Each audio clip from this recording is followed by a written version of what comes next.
Hi everyone, and welcome back to Art with Mrs. S. Today we're going to start using repetition and rhythm to create this pumpkin scene. So I'm going to start out and I'm going to do about 5 different pumpkins. And these pumpkins are going to be spaced out, and some will be off the page, but none of them are overlapping. So I'm going to do kind of these oval-like shapes. There's 3. You do one big one in the center, 4, and I'll have another one that's just hanging off the page. And yours can look a little different, but you do want them big enough that when we go to outline these, it's not going to be a huge challenge for you. Now, towards the center of each of these, and the center looks different on each one, you're going to have your stem. Your stem might look a little goofy because they are at kind of an odd angle.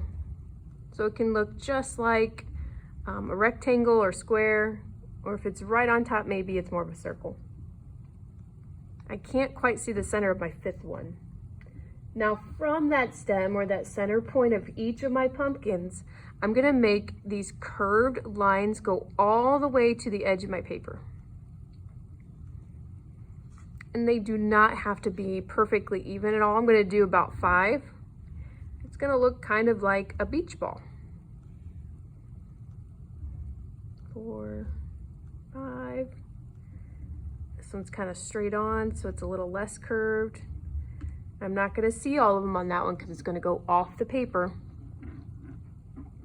Let's go and do this last one. 1, 2, 3, 4, 5. And then on this top one, I really only see those lines going in.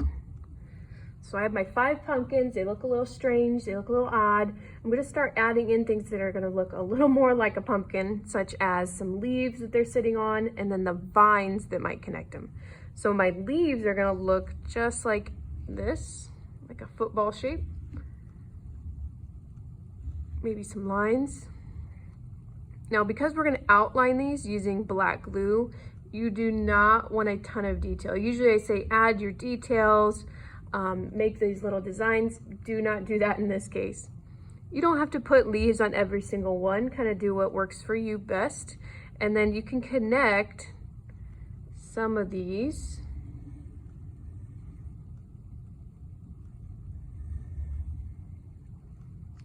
with some vines. I have a few go off the page, connecting from that stem, and maybe another one here.